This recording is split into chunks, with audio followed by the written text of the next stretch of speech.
Welcome back to the Worldwide Reds, a global Manchester United podcast. Tonight, we're breaking down a tough one. Manchester United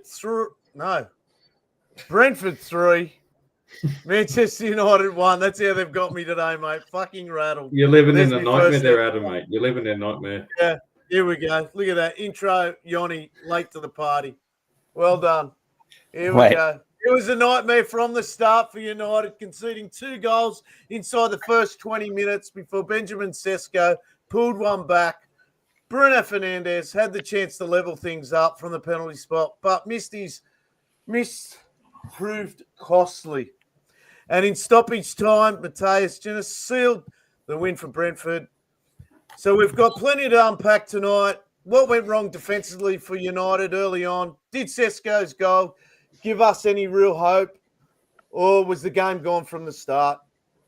Anyway, boys, how are we? How's your last couple of days been since the loss?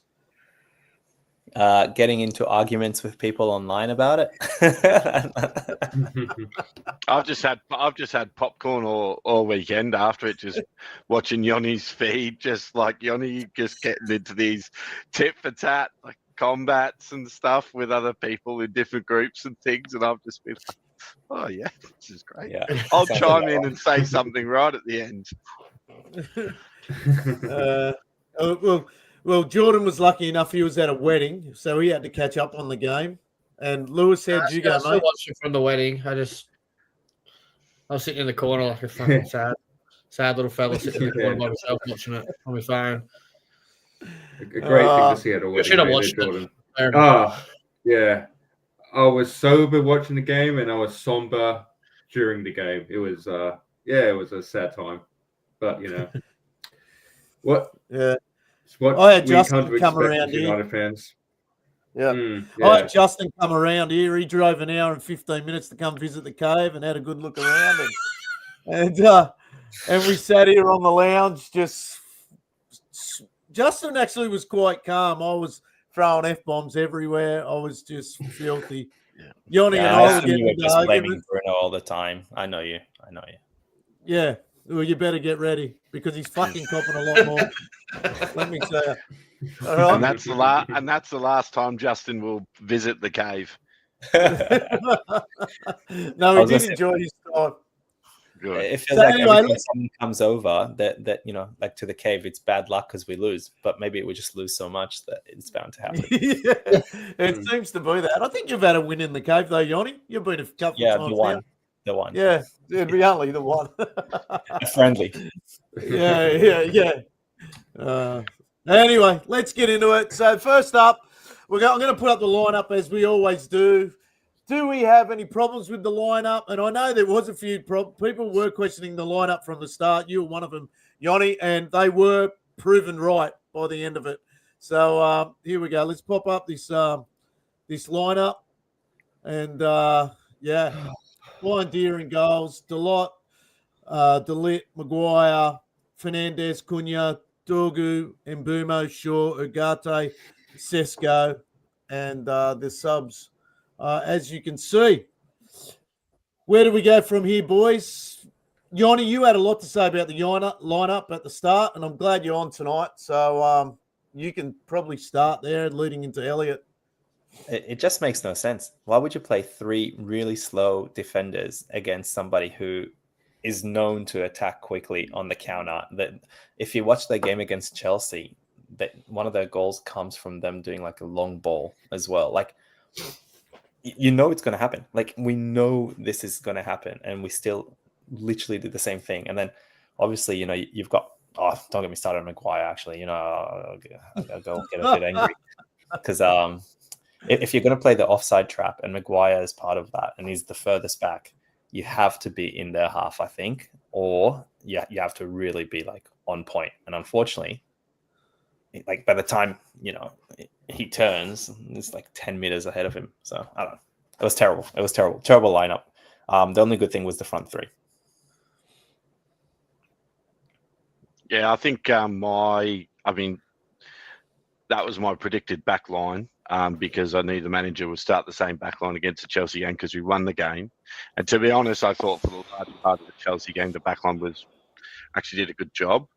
But I think against a Chelsea team who obviously have a different pattern of play in building up to attack versus, the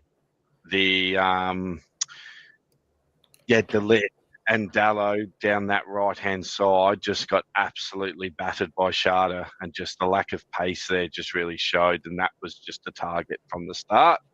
And and Yoro probably could have been brought on, I guess, a bit earlier, maybe to contain that speed on the left-hand side or our right-hand side in that game, because that was certainly where they caught us out many times. Let's not forget that against Chelsea, we were playing against 10 men, and Chelsea took off all the creative players like on the fifth minute. So that's why we dealt okay with them defensively, because they didn't have any outlet. So yeah. That was one thing I looked back, and even the Burnley game, like, it was only a penalty that got us the win. So was it a win or draw? We won. It was a win. We won, yeah. It was a win. Sorry, bud. So it just doesn't feel like it right now. Yeah, that's right. Sorry, Elliot, you're saying? Oh, no, I'm good. Good for now. What's going on with the goalkeeper? Why have we signed this new fella and he hasn't even played a minute yet? Does anyone know? Surely we're about to, because he was. Man, that second goal and that third goal, honestly thought Onana was back in goals. Even the first one, he's staying so close to goal rather than coming out. Doesn't close the angle. Yeah, it was poor, and it was a great finish. He's going to finish it anyway, but yeah, you got to try and close the angle. So that second goal, man, when that went in, I was thinking that was Onana, Onana-esque, It's just basics. I didn't think the keeper had a bad game, to be honest. I think he parried it straight into them, which is something we criticized Onana for the last 18 months. Yeah, I think if it wasn't for Bayindir, we could have lost 5 or 6-1. So, got to give him a little bit of credit there. I think he made some decent saves. Yes, the third goal was an absolute howler. That's my problem. Is he made the difficult ones, but then the ones where he just parry it anywhere but to the striker's feet. It's just basics. If you don't parry it in front of your 6-yard box as a keeper. Here's my and that last goal, it just went through his head. Yeah. Third goal was a howler. But again, for the second goal, when Sharda batters our right hand side and cuts the ball across the goal, if Bayindir leaves that, it goes straight across the 6-yard box. Probably doesn't hit a player. But as a goalkeeper, you probably shouldn't be leaving that 6-yard. You probably shouldn't be leaving that come through your 6-yard box. So you've got to try and save it. And I guess the follow-up, the follow-up from the striker is not being marked by the defender. And yes, it's gone under his hand. But again, the defenders have put him in that situation. I think the goalkeeper wasn't our biggest problem on the field, but he also during the game. He was a byproduct of our. He was a byproduct of our bigger problems, in my opinion. Yeah, definitely. Look, I'm not going to go in on Bayindir. Look, he did make a few good saves, but again, in my opinion, he was caught in no man's land on a couple of occasions, especially on that last one. But I want to start from the start. To me, from the start, it just didn't look right.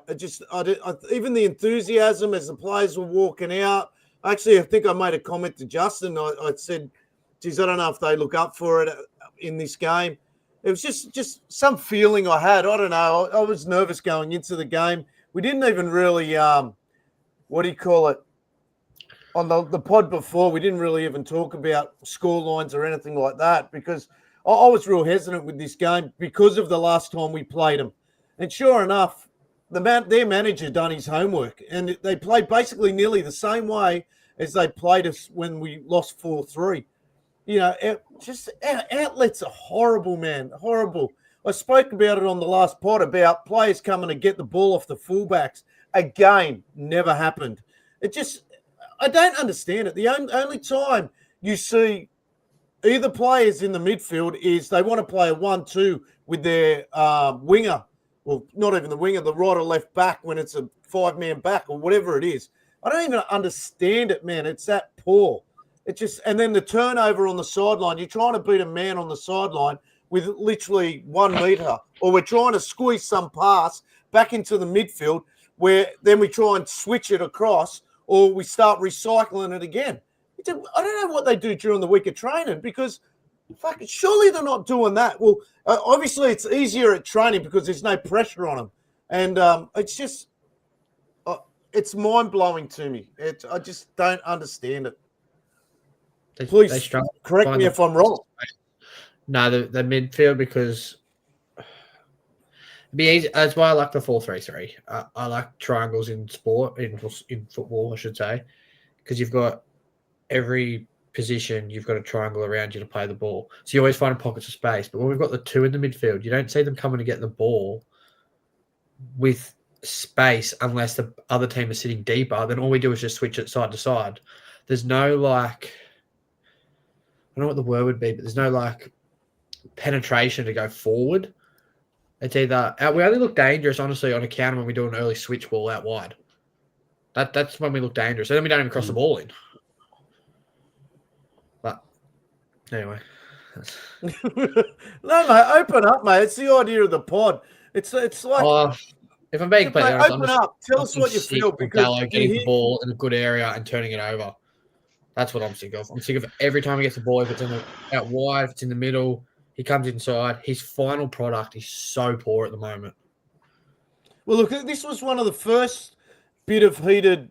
Well, Yoni and I don't really argue online. We just like discuss heavily online. So we just discuss it really heavy. And I see it one way because I have played friggin' a lot of football. I've watched a lot of football. So Yoni and I see a lot of things really different, which makes a really interesting conversation, to be honest with you, because I always, whenever Yoni says something, I always go back and have a look at what he was talking about as well. So I'm not necessarily just worried about my own comment, but we'll fight to the death to get our comment ahead. So I'm going to put up the first goal where this was our first conversation of the night, this one. Right, I've got the greatest response to you as well, just so you know. So we'll see. I'll let you start on this one. So for me, I'll let you start. Go. No. My whole thing is just that you were obviously blaming Dallo for the goal, and my 100%. I was blaming Maguire, who decided to leave the one person on side, and he could see the person, and he actually was like, "Oh, I'll just take my time," and then got caught off. Yeah. Do you think Virgil would, if he was in the situation where his attacker or whatever, Dallo, lost the ball, he would have kept the player on side? I don't think he would have gone forward like Maguire did. Never. No, because you know where Virgil would be? Virgil would be further forward. Yeah. In my opinion, Maguire, being that I've had a couple of days to think about this, in my opinion, Maguire's just obviously switched off. He thinks we're on a good attacking run here. Like, look at that picture. He's literally, he's just in front of Maguire. Like, he's literally there. If you know that the player is there. But when you're playing the game, right, and I know he's a professional footballer and he should be ready for every occasion. He should be ready for anything, right? For me, Delot has made the poorest decision you could possibly make as a footballer. I'm always taught to put your player in on goal, right? And that's, even though I'm 50, that's just football in general. You put your player in on goal. Sesko's made a beautiful run in that hole. And where does he play? He plays it over here to Cunha. Now, whether Cunha got fouled or not, it was the wrong pass. Henderson's then turned, and that was our argument, whether it was Delot's fault or Maguire's fault. The first fault is Delot. Delot got it totally wrong. And it's not the first time he's done this. He gets it wrong nearly every week. But can I say, I don't even think that with our system and the way we play and all that kind of stuff and how regimented teams are nowadays, I honestly don't think that Delot is. I feel like he's told not to do that, because I feel like we want to attack from the sides and then put the ball inside. And I honestly, I reckon Why would a manager say No, that? no. Put a player in on goal. You're saying, oh, since I was a kid, I was always told put a player through. And half an hour ago, we were discussing That's me. That's football in general. No, but Any we were person discussing knows that in football nowadays, you put a player in on goal. Yes, Adam. But we were discussing that nowadays everything is about the system. And we're no longer trying to be like these Mavericks who try things, lose the ball through a pass and this and that. We no longer want to do that. If that was Bruno would make that pass, and then we'd criticize him for not making the right pass or losing the ball that way. But because nowadays we don't do that anymore, we want to control the ball. We don't want to lose it. We try to pass it for something that's a lot more certain. I reckon that's what's happening. Mate, if that's the case, I'm not hammering out. If that's the case, man, far out, mate. It's a lot of managers who are like this, but thankfully, it does feel like in the Premier League they're trying to move away from it now. But this has been the case for the last 5, 6, 7 years. Look, from I guess in hindsight, if you look at that graphic that you've put up there, Adam, even if neither the pass that you're referring to or the pass that Dallo's referring to is the right or wrong pass. Because if you look at Sesko, if he's running across and bringing that player with him, it does open up space, technically should open up more space for Cunha. I guess the error has more come from... But it doesn't need to open up space from... The space is already there for Sesko. The space is already there. But again, going with Yanni's point of we, as how we're building up our play, we want to be playing in our 10s to then potentially cut the ball into the box or maybe get in through on goal. Dallo's choice of pass is not right or wrong, but he's played the ball directly to Cunha's feet instead of out in front of him. Cunha has maybe been pushed or fouled. And then the secondary issue is that long ball.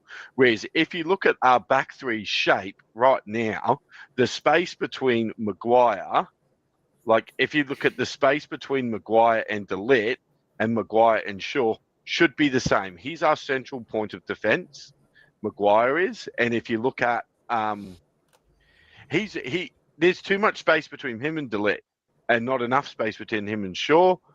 Thiago's made that run, and Maguire's like a cart horse. He's not going to catch him. Mate, I can't believe he ran forward. I just cannot believe that. He had to make up nearly 5 metres. It was never going to. He was never going to get to halfway. You've got 3 centre backs along that line, and no bastard is tight with him. No one is tight. He's got too much space. No one's tight. One out of 3 of them can at least get man on man up his ass and block that run. Commit a foul even. But there is too much space between there's too much space for him to run into. And we've given him too much room to make that run. It's the bigger error is not Dallo's pass, it's our defensive positioning. In my opinion. Man. I totally disagree. If he makes that pass into Sesko, we're in on goal. And that's the idea of the game. The idea of the game is to score goals. That's the idea of the game 40 years ago. It's not the idea of the game right now. It's not the idea to score goals. Then how do you fucking win games? It's not how do you win games if you don't score goals? The idea nowadays is to make seriously, man. That's a ridiculous statement, Yanni. No. The idea of the game nowadays is to make the safer pass until we have something certain, and that's what they do nowadays. The other thing too that no one's really said, I'm sure you might have picked up on it though, is when you play with the 2 in the midfield, if you go back to that first visual, you see how deep Bruno and Agate actually are compared where they're sitting in regards to our front 3 to our back 3. Yeah, they are very deep. So Jordan Henderson has picked up the ball, taken a touch, looked up, taken another touch, and then pinged it. The second phase, man, he should have been jammed before he even took that second touch and looked up. He's on the edge of his own box. He's just tackled someone, and he's taken 3 touches. And Jordan Henderson. That's what I mean. But there's no pressure on the second phase of the game for us. It's just because Jordan, we react. It came down to a situation where Cunha's fouled, and next minute Bruno's whinging because there's a foul. Exactly. And that's the second phase. Everyone's worried about the foul instead of pressuring the ball. Worry about the foul after That- it. that- Just play That's the whistle. football Just- 101. Yeah, exactly right, Jordan. You play to the whistle, like you don't. And that's the way the game is, and it's unfortunate. Like, any tackle you want to try and play the foul, but you play local footy here, like you smash the fella, and like ref doesn't blow the whistle, you keep going, type of thing. It's that professionalism. You get paid all that money, like you put a little bit of grit into your tackles, and like we have back players, it's just playing without heart at times. My question is being as mindful. well. My question is as well, in this system that we're playing, why is Dallo there making that pass in the first place? Yeah, Problem. In the center. Why is Dallo there Exactly. making that pass? I in the agree with first that, place? because that should actually be Bruno, or it should be Bruno. It should be Bruno, Bruno. But this is or back to maybe my point. This is Jim why our Brennan. midfield was so if deep. there were Maybe three. You're right, Bruno. Jordan. Because if you're Bruno. three, you obviously have Bruno there. David 10. But Yeah, I Play know. the 4-3-3. Look, despite the fact that I hate every Jordan that I know, yourself included, I agree with your point. It's an honour. the wing back it was just in this system that Amarin is supposedly playing, we rely on our wing backs to provide us width. Why is Dallo in the most central point of the field making that pass in an attacking situation? The players do not understand this system that the manager is trying to ingrain in the team. The interesting thing, I think, generally speaking, it would be the centre back who would be moving into that spot. And if Yoro was the one playing, Yoro would be the one who literally would run to that midfield and then make that pass, because we've seen him do that quite a few times as well. And I don't mind that. I've seen Shaw making that pass in that position as well. Yeah. I don't mind that, but I think it's just there's either the players are still not understanding this system, and this is a big but I'm the more and more I watch us play, the more and more I think there could be some truth in this. There is a lack of will from our team to play in that system.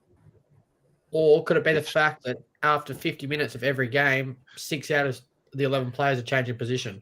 So no one's actually played it for more than fucking 55 minutes in a game. Because we changed. Around ourselves. Everyone changes position. Mm-hmm.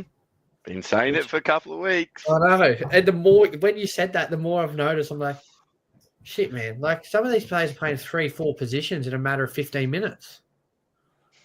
Yeah, well, even with Mason Mount, I found it weird. I don't know if Mason Mount just got caught out in that left back position or something like that. But when he came on, or was that he told to come and play left wing back? When's he Well, ever been a wide player? Yeah. Has it because been they name had- squad? The brought widest I Dallo want off. to see Mason Mount is at the bench. I don't want to see him on. Done. You know? Yeah. Look, I've got one here it's on Instagram from Tony Hay, who, congratulations to him, won the David De Gea signed jersey. Oh, well done. Yeah, Oh. yeah, congratulations to him. Jealous. Can I call him a dickhead? No, never mind. He's written here, Maguire not only slow to push up, but too far away from Thiago.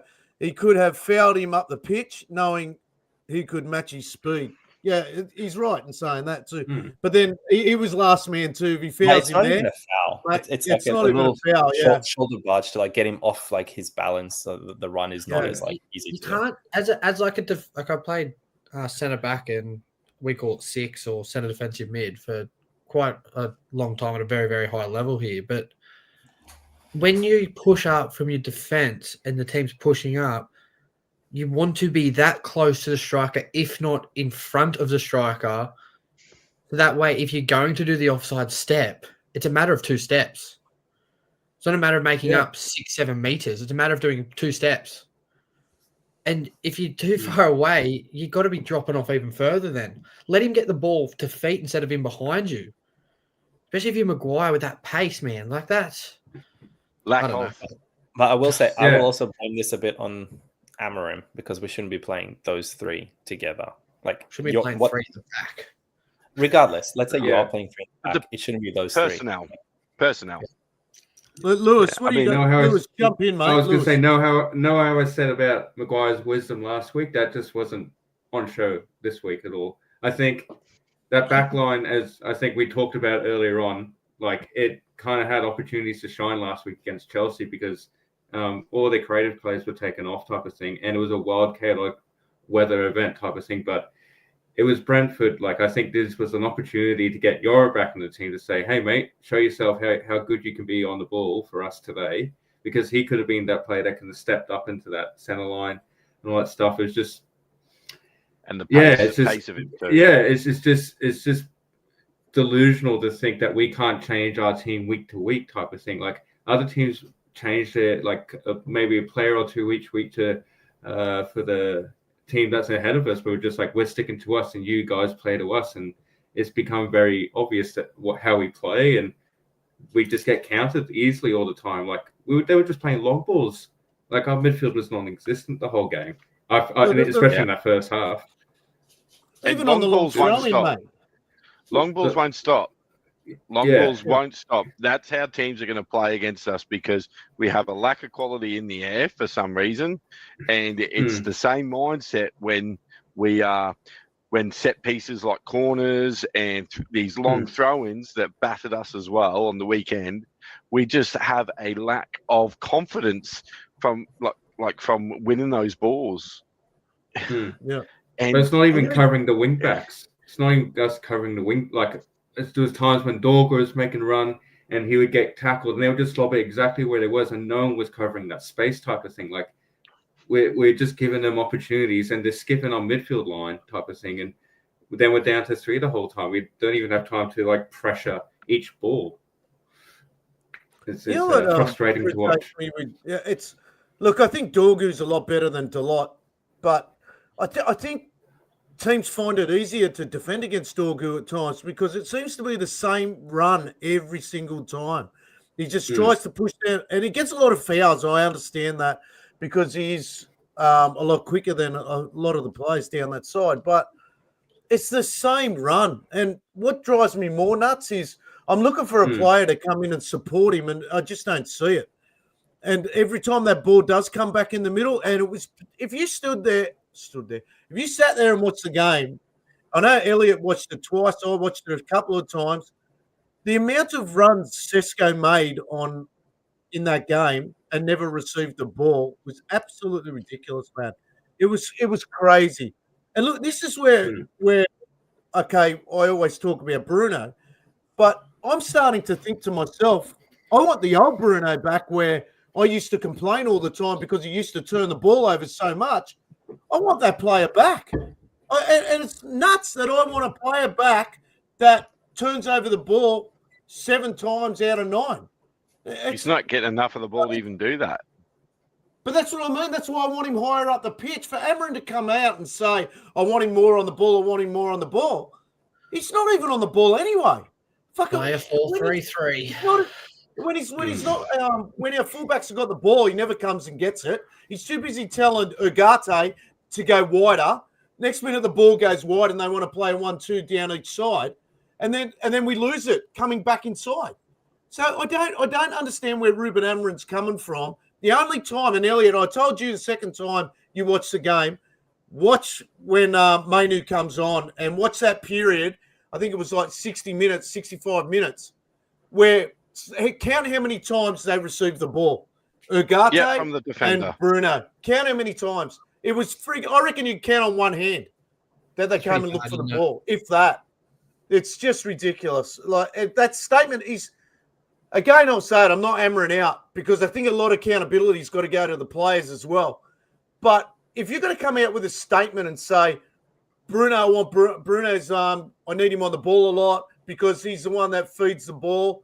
Half the time I'm watching him feed a 30-metre, 40-metre crossfield pass. It's just ridiculous. The Bruno that we know that's been with the club for 5 years is the bloke that feeds a ball in behind and takes a risky pass. He's not even doing that. All he does is get smashed every time. He can't make a tackle because he hates defending. And it's making him look so much worse than he probably already was to me. Because he's probably playing in when you go from playing with a 3 to a 2, the freedom of the two goes away. Because normally when you play with a three in the midfield, you've got one that always sits, one's a box to box on average, and one's an attacking mid. The attacking mid's got a bit of a free roll. That's why Bruno would always pick the ball up on the left or right side in the channels. He'd always come short, pick a ball up and whip it into the box. Right now, if he goes, Ugarte just sits there by himself in the middle. I don't even know if he knows he's playing soccer half the time. But Jordan, you seem to understand the system a lot better than me because I'll be honest with you, I'm still trying to learn that system. Actually, when I watched the Crystal Palace Liverpool game, I learned a lot watching that game because Crystal Palace supposed to play the same style. But Similar, why is it Bruno comes out to say Dorgu and Ugarte out to Delot to play that 1-2? Why is it we don't carry the ball through the middle unless it's one of our centre backs? Explain that. That has to do with the fact that number one, Ugarte can't pass. Like if you look at Palace, they have Wharton playing that role, and Wharton is a great passer. Like so, they're not scared to have the ball go to him. He's good on the pressure. He can make the turn, have a good pass. Ugarte just doesn't have that in his locker. He's more of like a break the play kind of player. And then, so does he suit the system? No, in my opinion, look, he would suit if your goal is to have the two wing backs really attacking, and then you have Ugarte and let's say someone like a Wharton or Baliba or whatever, because both of them, like Wharton's probably better for this if you keep Ugarte, because Ugarte will just literally break the play, but just break the play, pass to Wharton, do what you need to, like pretty much like that. Or if we're attacking, it will be like Wharton, here's the ball, do what you need to.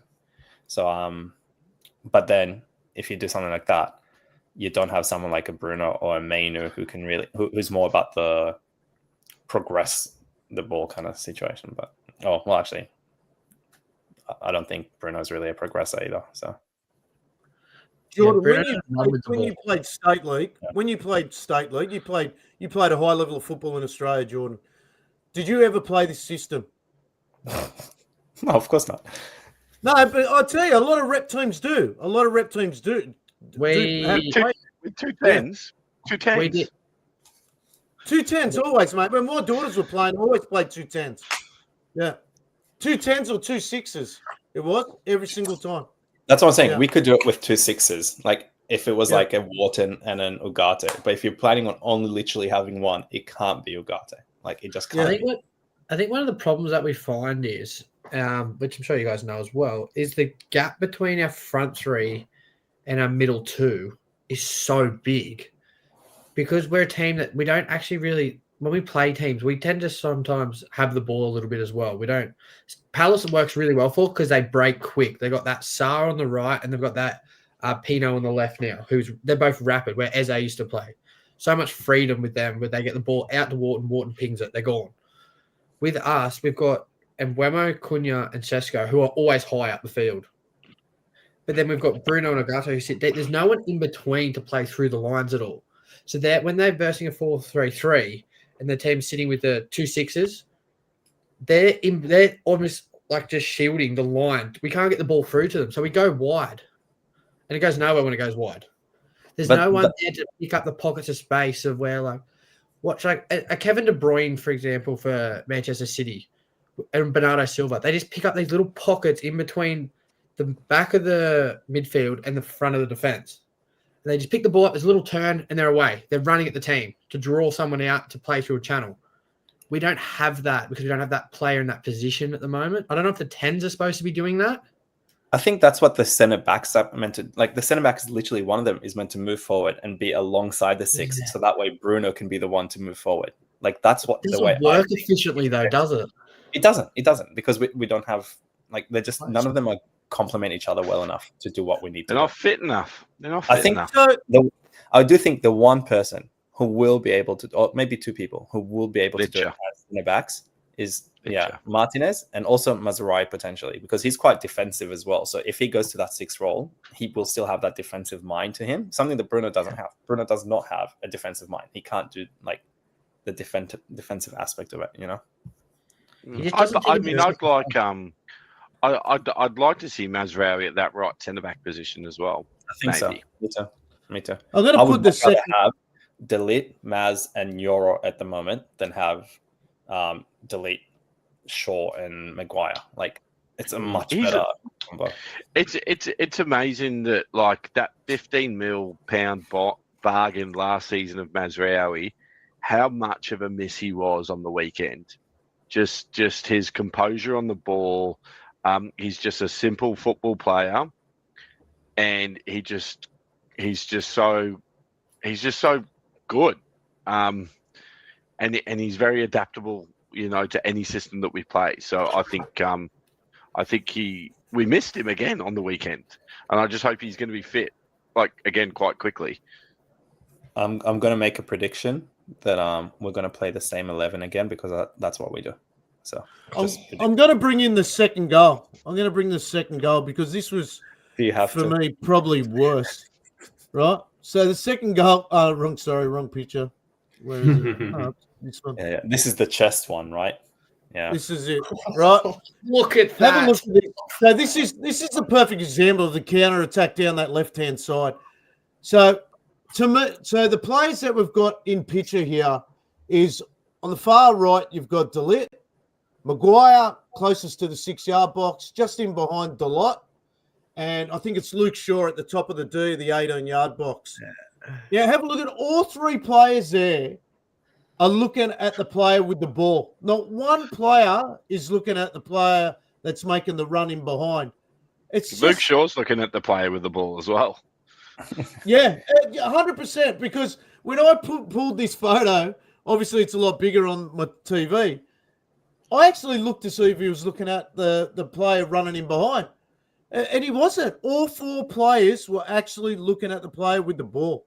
And have a look at it's not like the player that's running after the ball is well positioned to receive the ball. Maguire's just that slow; he couldn't get there. You know what's this is actually where I do blame Dallo quite a bit as well, because just before 100%. the ball went there, Dallo was actually wide, and as the pass was coming, he actually decided to invert in rather than follow the man, the guy on the right. Yeah. If he just stayed with him, he would actually be a lot tighter to him, be able to block the cross or the shot or whatever is coming from him. And then Maguire and Delete could have actually focused on the runner. Yeah. So for mine, from a goalkeeping aspect, right? So I'm looking at Brian Deer here. I think he's too close to the post because he's way too close. He's just sitting on the post. He's not playing futsal, right? He needs to be at least a step away. I just feel away from the post. Left. Just take a step to your left. To the left, and he needs to be probably more on a 45-degree angle. Probably not 45, but at least angling towards the because he's not really no troubles just there, right? He's got three players. He's probably relying on to cover that space. And then the ball shot comes in, parries it into the middle of the goal. And it's just because he just took the shot. Even if he sets up, Jordan, like we just said, if he takes a step to the left, he's got to go down to his right-hand side. So if he goes down to his right-hand side, where does the ball go? The ball goes out for a corner. Yeah? Less dangerous than passing it or hitting it straight to the striker's feet in the 6-yard box, isn't it? Yeah. It's just that is such schoolboy defending and goalkeeping from the lowest level of football. You learn that when someone is breaking into the box, you have to track the runner that's going towards the 6-yard box. The ball out there he's not going to score from there if the goalkeeper's doing his job. But we had 3 people run to the same ball, and the goalkeeper then, instead of palming it back out into the space, opens his body and palms it down into the 6-yard. His wrists aren't strong enough to be a goalkeeper at the highest level. I don't understand why we bought this goalkeeper not to play him. We have this every week with these keepers, man. Every week. Do you know, I feel like this is something that we've always had at United, and it's really annoying, always over the last 10 years, where we buy a player and we never start him for the first month. They have to get ready for the EPL and this and that. The only person I know we didn't do that with was Pogba. Straight away, we were here's Pogba, just chuck him in the game straight away. Everyone else, I swear to God, you have to wait. You have to wait. You have to wait. Yeah, and it's not like they have to wait a game. It's like a run of 4 to 5 games before they're even allowed to have a run. Yeah. This has been a trend. Like, so I want to talk about. I can't believe I'm saying this, but Eric Ten Hag to Ruben Amorim. Gameplay, decisions made with players coming in and everything like that. Do you think there's much difference? No. Well, there is. There is.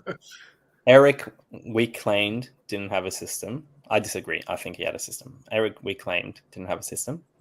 Amorim definitely has a system. It's just that neither one works.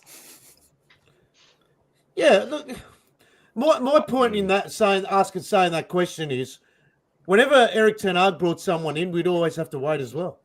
We'd always have to wait for that player to come We've in. been like that for like 5 years. Yeah, He just had his little Ajax reunion, though, didn't he? Really?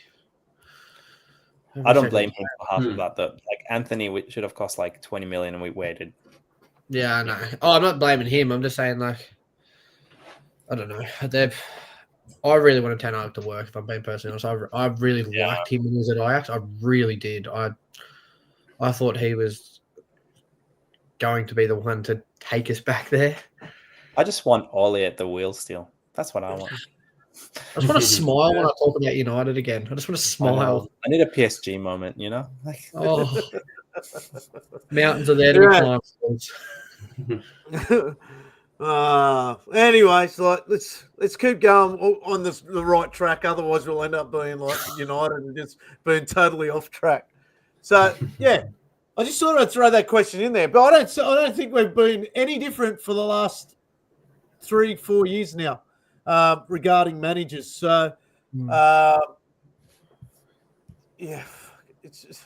The more I think about it, the worse it gets. I think I need this bit of counselling each week to do this. time to buy a sofa, and you can just like stream off the sofa lying down as if you're the psychologist, you know. Tell us your thoughts this week, Adam. It's just United it's strip. Sorry, Lewis. Oh, so it's like in your United stripe, like chaise lounge, getting your therapy into your. You know. Yeah. Knowing Adam, he'd get the sofa made from some of his jerseys as well, you know. Yeah. Let's come in and let's talk about feelings. Oh, mate. Yeah. Anyway, let's keep moving on with the game. Look, we went 2-0 down. Heads dropped again, and it was an absolute disaster after what was it, 25 minutes, 26 minutes. We moved on. Anyway, we got the penalty, didn't we? We got that penalty. It should have been. No, we got the goal first. We got scored. the goal. We scored. Yeah, we made it 2-1. Yeah, 2-1, wasn't it? Yeah. So I've just. I know, Adams. I know. He's really keen to get to the missed penalty topic, isn't he, Yanni? He's really keen. He's been itching all pod to get to the topic of the missed penalty. I actually don't have a problem with Bruno missing. I think he should be taking the penalty. So, yeah, mate, I mean, Adam, he's only on 88%. I actually think that. I have a massive problem with Bruno missing this penalty. I have a problem with him missing it, yes. Because he looked like he was shitting himself. So you're 2-1 down. You're not playing well. You're not playing well. The player that your team looks to is your captain to lift. Right? When we talk about the games of the 90s and the successful United teams, you know, Roy Keane would put the team on his back. He'd get a goal, an odd goal here and there, but he would lead with his performances on the field. We had a penalty, and we looked to our captain to put that penalty in the box. We haven't played well, but we had a chance, and it was up to our captain to score that penalty, and he missed it again, and just how deflated the team were after that missed penalty was crazy. Now and it's the job of our captain at times when we're playing crap to lift. Now, I don't like to criticise Bruno too much about this because last season he did that for the back half of the season. No worries. He carried us at the back end of last season, albeit we finished 15th, but still, that is his job as a captain, not to go like this and and complain to the referee when there's a foul. That's not his job. His job as a captain is to be relied upon on moments like that. And again, he didn't deliver. Can I respond to this? 100%. This is so the main topic whiny. of the pod. Oh so get into God. it. What a whine! Oh my God, I'm sorry. It is though. It is though. It's the third. I let you talk. It's the third time this year. It's the third time this year, Yoni. Yes. And do you know that prior to yesterday, out of 47 penalties that he took for United, he scored 42 of them, which is a 90.05%. So he has a great record. Just because he missed one a week ago, you think, oh, now he shouldn't do it again. He's our captain. There's a reason he's taking that. And actually changing that mid-game might end up putting pressure on Mbeumo, might put pressure on Sesko. And what if he lets them take the shot and they miss? What happens then? We would be ripping into them and we would be saying, oh, Bruno should have taken the penalty. He's the penalty taker. He's the captain. So you can't have it both ways. He 100% should have been the one to take the penalty. It sucks. I didn't say that he missed it, but it's so whiny to say, "Oh my God, he missed it. It's on him." He's also scored them in the 92nd minute for United when we needed a win. He's done that before. I didn't say that he shouldn't have taken the penalty, Yoni. Didn't say that I've had my say. I'm happier now. My issue isn't with him taking the penalty. My issue is definitely not. He should be taking the penalty 100%, right? My issue is his actions before he took the penalty and the actions after he took the penalty. So before the penalty, exactly, right? But in saying that, I don't think a team should be allowed to make a substitute. It's smart play by their team, but it's one of those fucking shit rules that you can just take advantage of. Now, if Bruno's in a situation where, again, he was with the referee, he didn't like the referee touching him and shit like that, and he's playing with his head, he's allowed to go up to someone and say, you take the penalty. Okay. But do you think the other person is ready, having thought about, I'm not going to take a penalty. I'm not going to take. You think Brian Mbeumo is going to turn down the opportunity to take that penalty? Yeah. Brian Mbeumo. I agree. Regardless of being that, mentally prepared to begin with, knowing, okay, I'm the penalty taker for Brentford. I'm going to take every penalty. Then having within 5 seconds, actually, shit, I need to take a penalty now. But I actually think look at Grimsby. Look at Grimsby. Do you think he expected to have to take a second penalty?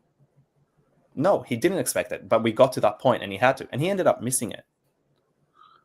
Yeah, but for me, it's the actions after. Okay, regardless of the penalty, it's.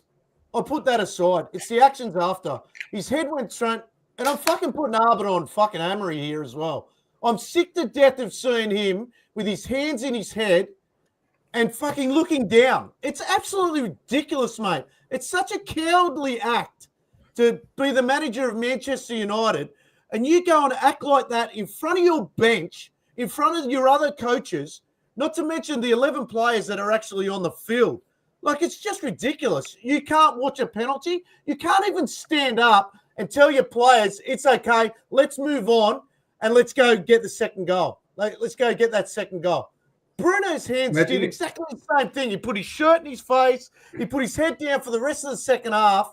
He made no runs. He started receiving the ball at the back end of the game, trying to ping long balls again. It's just fucking ridiculous. You got your club captain and your manager, the two weakest players on the pitch that should be your strongest players in that moment. It's absolutely ridiculous, man. I would have said Bruno take the penalty, but when he's missed it, I would have liked him to have been in the mindset of fuck this, I've just missed, I'm about to go and get this for us again. That type of mindset would have been exactly what Elliot was kind of saying about the Roy Keane mindset of fuck this, I've just missed, but now I'm making it back. I'm getting this back for us. But he didn't. He went the other way. Yeah. Yeah, but he does that regularly, though. He does that. It's not like it's the first time. He does that all the time. And I said it a few weeks on a podcast. I wish Bruno would just focus on his. He takes the captaincy to another level. It's like he becomes a policeman. He wants he's to a tell very everyone emotional what to do. These blokes are professional footballers. Can you imagine? It's like someone at my work, right? Constantly telling me how to do my own job. And I believe I do my job well. And if someone's constantly telling me for 90 minutes how to do my job, I'm going to get pissed off. And all these blokes will be there going, as soon as he fucks up, not one of them are going to go up to Bruno and say to him, you just fucked up that pass. You should listen to yourself, unless they do it in the dressing room. So if they do it in the dressing room, next minute the dressing room's exploding. And when they get back out on the pitch, it becomes a disaster case again. You can't continually just go and put shit on every one of your players or explain every single situation. You're not playing sap football. You're playing professional football, mate. Trust the players around you to make a good decision. You know what I'm and thinking lead might not with your work? own actions too. Like, lead with your own actions consistently. Did Elliot cut off for people there? Or is it me? No, You it went was a little Elliot. bit robotic. Say it again, Elliot. I said if it's leading with your actions more consistently, that's what makes. And Bruno does do that, and he does that better than most, but he doesn't do it consistently, and that's what pisses me off. That's what pisses me off. He doesn't do it consistently enough, and he gets opportunities too. He gets given opportunities to do that, and he does squander it at times. You know what I'm thinking might not work? I wonder if having an emotional manager and an emotional captain, one of them might need to be exactly my point. Authoritative. Yes, things with Ten Hag didn't really work that well, but it wasn't this bad. And Ten Hag was authoritative. I'm not saying we should go that way again, but maybe that's a problem that both of them are emotional. So you're probably right, mate. You're probably right. 100% right. You're 100% right. You can't tell me as a player, I know myself, as a player in a team sport, if I look to my manager and he's got his hands in his head and he's looking down constantly whenever there's a stressful situation or you're chasing a game or you're shaking your head or you're down on your knees, they're men. They're what do you young men. expect from your players? What do you expect from your players if you as a manager is doing that? You know? Regardless of the situation of the style of football, the last thing you want is a manager being down on the ground, shaking his head at his players consistently. That's worse than going into a press conference and just bagging your players. Because he's doing it for 90 minutes. At least in a press conference, he might do it for 5 minutes. It's just nuts. It's very odd. It is. I've never seen a manager do it. Even Mourinho never did that. Klopp never watched penalties, but aside from that. Yeah, but Klopp's that's different. Like, if you don't want to watch a penalty, I agree. One thing Klopp never ever did was look at his players, shake his head, put his hands in his face, walk off with the shit. Basically, when he goes out, he's half-assed shaking players' hands and shit like that. It's fucking ridiculous, mate. That's not a manager. Klopp will watch his team defend corners.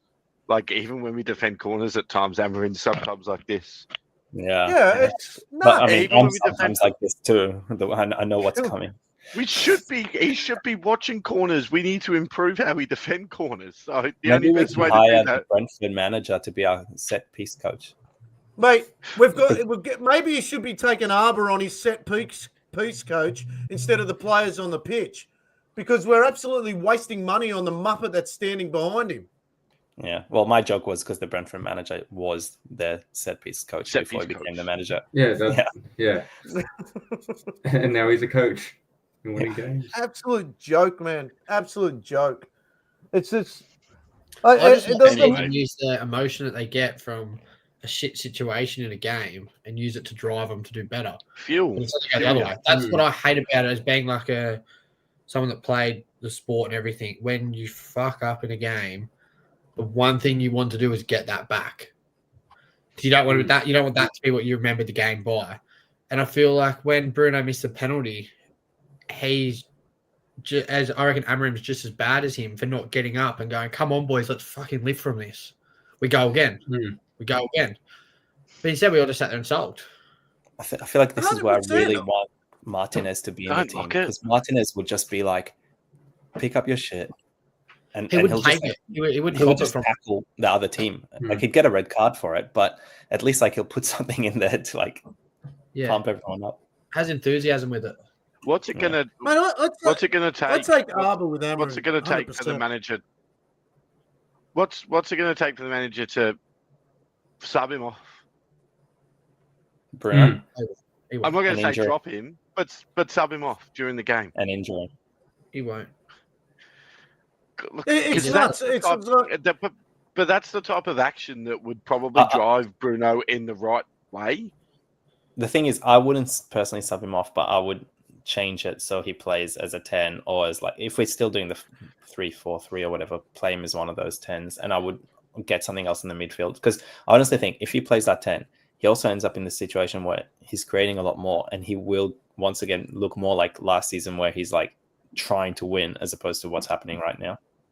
Bruno's really good when he's, as I said earlier, when he's in pockets of space. And when you play with the, again, going back to the same thing before, but those 2 10s, when he has played there, he's very easily marked because he's not quick, but you're so high in that front 3. He needs to drop in deeper, but he needs to actually be where in between of where he's playing now and the 10s. Yeah, I agree. But he's also last season did end up like in that role, scoring and assisting. Yeah, that's what I mean. So, it's just like it's not like Amarim just came at the end of the season. He was there from October. It's like actually, if you remember, Bruno started the season really weak in August and September. So actually, most of his stats came under Amarim. He's very. I'm going to put up this. Sorry, Jordan. No, yeah. I'm just going to put up this comment from Tom regarding How Ruben positive Amarim. you are, Johnny, still. He goes, they did what they did to Ollie. Main camera, you can see him standing on the sidelines. Then it cuts to him sitting down. Media knows it, and they are playing on it. Yeah, They always do that. But his actions, it still doesn't give him the right to play those actions out, and in front of his squad or in front of his other coaches. And I totally agree. They're always going to play. The media are going to play on that. It's how they always, focus on Sir Alex when we're doing badly. They never focus on him when we're doing well. But when we're doing badly, and like, oh, look at Sir Alex, he's seeing what happened to his team, Yeah. Getting back to you, Jordan. Sorry, mate. Yeah, sorry. Well, I don't remember what we're up to. I'm sure it was Bruno related, because Adam has a few more minutes. Bruno, when you watch Bruno and he's actually in full flow and he's looking really good, he's very good at playing reverse balls in behind for wingers to run onto. So he's the pass before the assist. So his little reverse balls, or he's outside the foot passes into channels where then your wingers would run in and then cut it back. He's like, pass weight is just exceptional. And when he's playing as the 6/8 role, all he's doing is pinging the ball long because he's too far back to actually get forward to be on the edge of the box to play these little neat passes around the corner, these little flicks, these little things that throw the defenders off. Yeah, I agree. And that's how you were comparing it like earlier to KDB, and KDB actually does really well the long passes and this. Yes, and that. It's not really the Bruno thing. Different yeah, but he's trying to play that pass. He's trying to play that pass a bit more. That's the thing. Yeah, but that's why Wharton works for Palace, for example, because Wharton can make those passes too. Correct. He's a great player, by the way. Yeah. This is my point before that I made about having Bruno play that old position where he can slide that ball in behind and everything like that. I think Ruben Amorim is making the biggest mistake by playing Bruno so deep. It's such a bad mistake, and I'm not going to say arrogant because I don't think Ruben Amorim is arrogant. I don't even know the word for it. It's just so wrong. It's stubbornness. Stubbornness. It's so wrong on so many levels to not play Bruno higher up the pitch. It's not like Mainu can't get Bruno the ball so he can play a ball in ball. Sesko is dying for balls to be played in behind. He runs good lines. You can see that he really wants to make a go of playing in that 9 role, getting him behind. You got players like Cunha and Mbumo that would thrive over Bruno playing like he did a few years ago. Taking that risky pass, attempting not to turn over that ball. And I was totally against that. But the front line then isn't as good as the front three we've got now, I feel. He's got Did we even get a ball into? Let's go for a header. He didn't get one header attempt at all that game. He's 6'5" for a header. Yeah. Oh no, he wasn't a header. He tried the header to begin with. Yeah, but we got him for that area dominance. We know that we just don't play that strength type of thing, and it's how do you get Bruno on the field and keep that front three in the starting lineup as well, though? You don't. You don't. You go to 4-3-3, and that's Jordan, the maybe you should problem. change your name to Jordan 4-3-3. Oh, that's to me is the formation that just with the players we've got, it's just perfect. Yeah. The manager, and I think the manager I don't think the manager is not playing Bruno further up the field because he doesn't want to. Yeah. I think he feels that he needs to play that front three that we spent so much money on. That's why he's not playing him there. And, and Bremo had an off game on the weekend. Cunha was, I don't know, there was just something not right about Cunha on the weekend again. But you could also see that the manager was happy to bring Cobby in the middle with Bruno alongside him. Like to see that a bit more. It was too late. Yeah, though, I know. In that moment of the game, it was too late. But I want to see the manager start. If he's happy to play them both in there, play them both in there. It's not going to be any worse than playing Agate with Bruno or Casemiro with Bruno. Do you have the defensive cover with both of them, though? What was that? Sorry, Jordan. Everyone wants. I like the idea of Cobby and Bruno together in the midfield. I do, but I worry about we don't win the second phase of the ball. So if the ball goes long and it gets headed down, we're never the first ones to win the ball. And Agate and Casemiro are defensive-minded players where they actually kind of give us half a chance of doing that. But if you play Cobby and Bruno, you got two players that one's attacking, one's very good on the ball, but defensively, as good as Cobby is, but defensively he's almost immature in a way of he doesn't know where to be in a transitional phase. So I don't know. I'd like to see them both play a full game together in there. I don't know how it'll go, but that's the one thing I worry about is we're outnumbered. So having them two on the ball's good, but off the ball, are we going to struggle with them two in the midfield? I don't know. You know what's annoying? So they're both fighting for the same position, and yet both of them shouldn't be in that position. It's not even just Bruno should be there. Probably shouldn't be there either. The other thing is, the more I observe our conversation and everything like that, the more I'm thinking Ruben needs to go. If he's not, the manager needs to go. And it's a sad thing to say because I like his character and everything like that. But if you're not willing to change your system or anything like that, or the board's not going to back him in January, who are they going to go get in January? Well, it's like, how can I lead everyone to an Amorim out conversation? Yeah. But he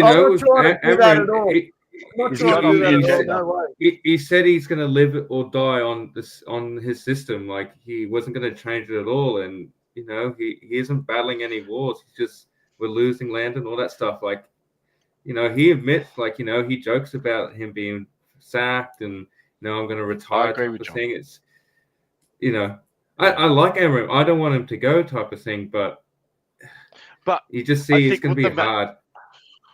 What the manager has alluded in his press conferences when he's been questioned about the system is there are changes that he wants to make to this system, but it's sounding like he wants the players to get this system right first to be able to progress into a into a different I don't know what the word is to use, into a different type of this system. I don't know, but there seems to be phases in this system that he wants to put in place, but he wants to make sure that the team are getting everything right before he implements the next phase. And I guess, I don't think we need to.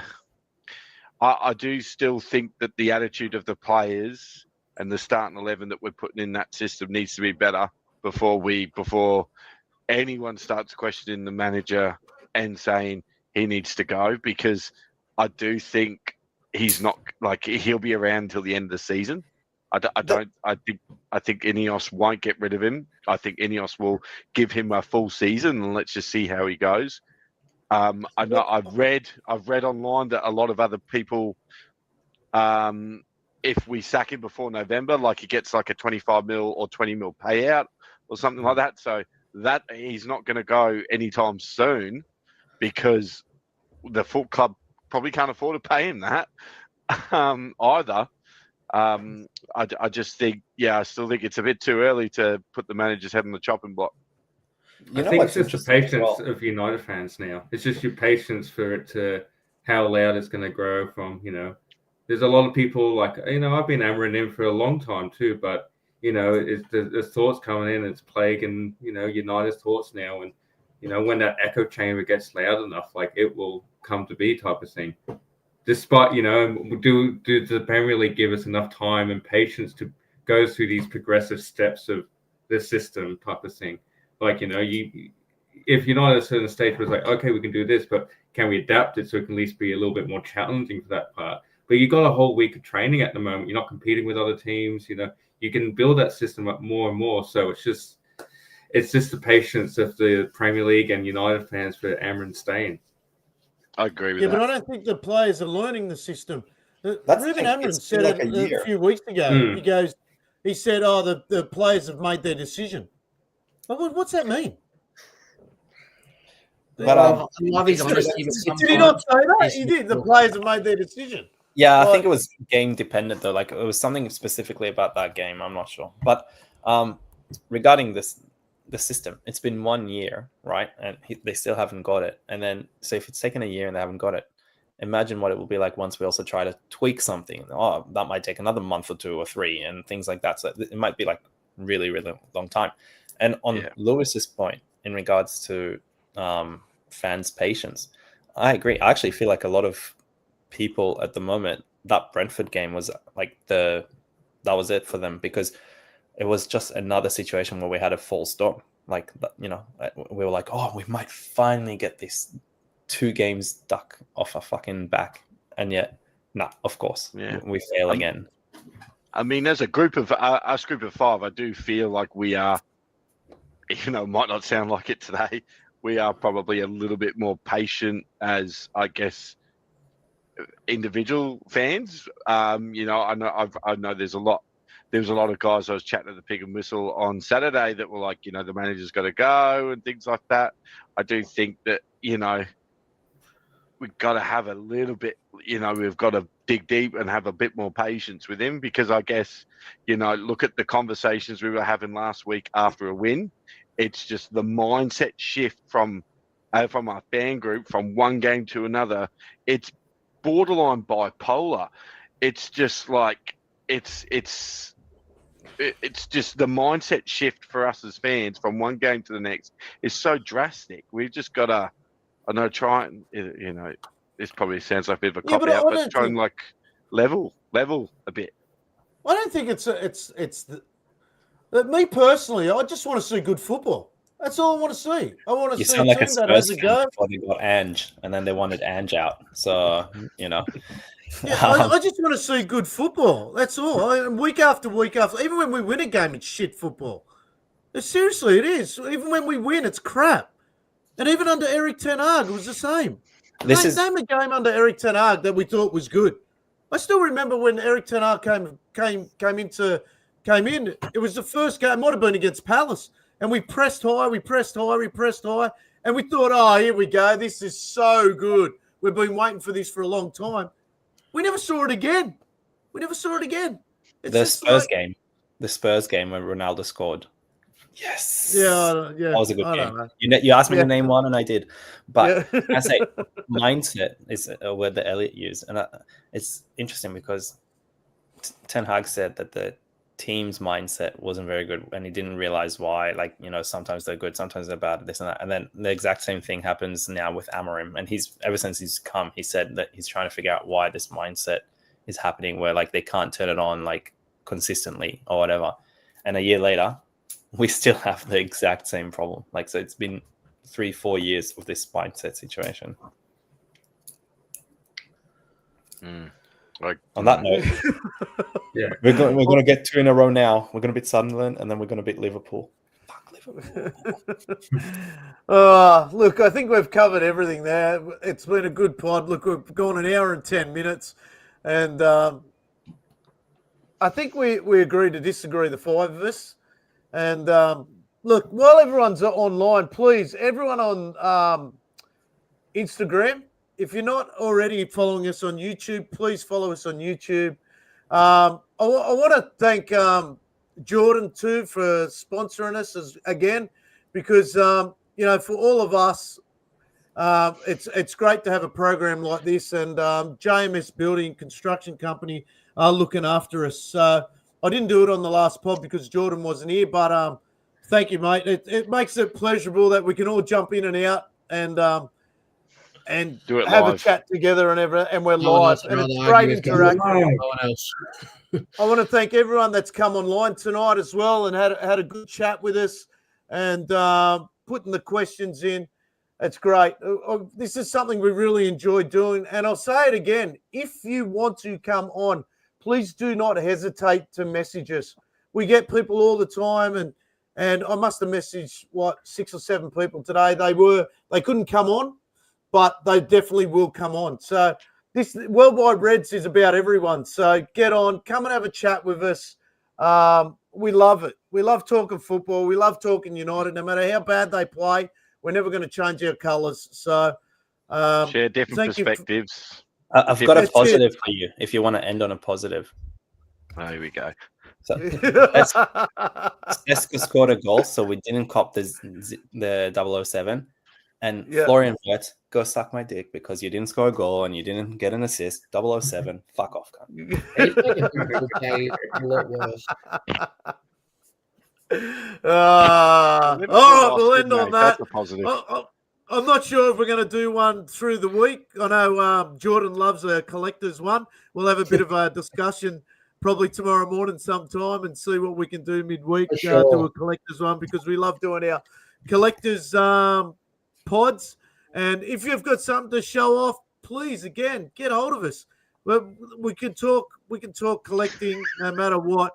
We've got Elliot. He's putting in a submission soon to PSA, so we want to do a live about that and, how to go about it, how to submit it. Like me and Jordan and Yoni, we usually just run off Elliot when it comes to stuff like that because it's too hard basket. We got a couple of the boys want to jump in on the submission, so maybe we can do like a group one and, I don't know, send it all down to Adam because I guess that's a central point for everyone, and then Adam could send it on through the hobby, and then you can have it sent back to you, and you can open it up live or something, maybe on an episode. Yeah, probably in the new year. I'd rather risk it with you, and we can do live without me receiving it. Okay. Okay. All right, boys. Thank you again. Absolutely. Look, that was a tough pod. And hopefully we don't have to go through with it. We are on Sunday. We're going to do a, what do we call it, Elliot? Watch along. A watch along. We're going to do a watch along on Sunday, midnight kickoff. So if anyone wants to come on that, come on to the watch along and get frustrated with us, feel free. All right. I'll talk to you later. See you later. There he is. Check this.